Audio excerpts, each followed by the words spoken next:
EPL biggest issue, the biggest issue the Premiership is facing is the referees. You could see crazy refereeing decisions, and you ask yourself, why did this referee make this decision? And you watch a different game and that same issue, and the referee will give a different decision, and you're wondering, where is the consistency in the officiating in the EPL? It's crazy. You really can't expect good officiating from EPL referees, and that is what is affecting the league. That is what is killing the league, because you can't count on an English referee refereeing a game properly and be like, yes, this game was officiated right, there was no error, there was nothing. You can't. And now the main reason why I'm saying this is because of the two issues that happened over the weekend. One was the Man City game, and two was the Chelsea game.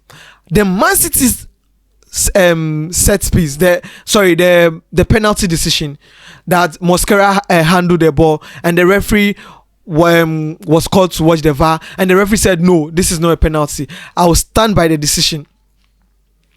And to me, I felt like if it had been a penalty, it would have been maybe a very harsh decision, because it was kind of in motion, his hand was placed there. Where would he put his hand when he's running before the ball struck him? So now I agree, like, okay, you didn't give that as a penalty, but what I wanted was the consistency. Take it to the Chelsea Crystal Palace game, and look at the penalty Chelsea got. Look at that penalty. Where did they expect the player to put his hand? Where should the player put his hand? Should his hand be amputated? Should his hand be out? So I'm saying, like, if you are going to give a penalty, if you are not going to give a penalty for the Man City game, it should be the same for the Chelsea. If you are giving a penalty for the Chelsea, then give a penalty for the City. So we know that, yes, the balls all are penalty, the balls all are not penalty, but you can't give penalty for one and you give penalty for the other one. That is the issue I'm having with EPL referees, the inconsistency.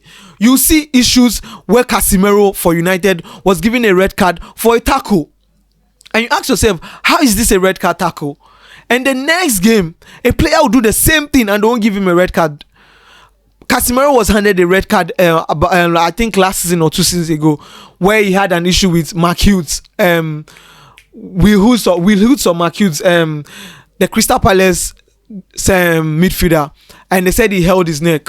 We had almost the same thing a while ago happen to a United player, and they held the player's neck, and it was nothing. They didn't see the need to give a red card. But when he's a United player, they said it was a dangerous play. I just want the consistency from APL referees.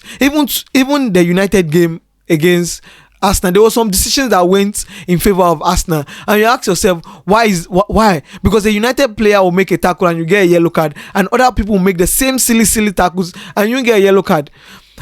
There was a Gyökeres chance that he pushed Martinez at the back, and the referee was there. He didn't blow the whistle until Gyökeres made an attempt at scoring, and the keeper deflected the ball and he went dry. Now you are blowing the whistle, and I'm asking myself, what is the main goal? What are you trying to what are you trying to achieve? That he scores the goal and go to VAR, and VAR has to process the goal. When you know it's a foul, give a foul.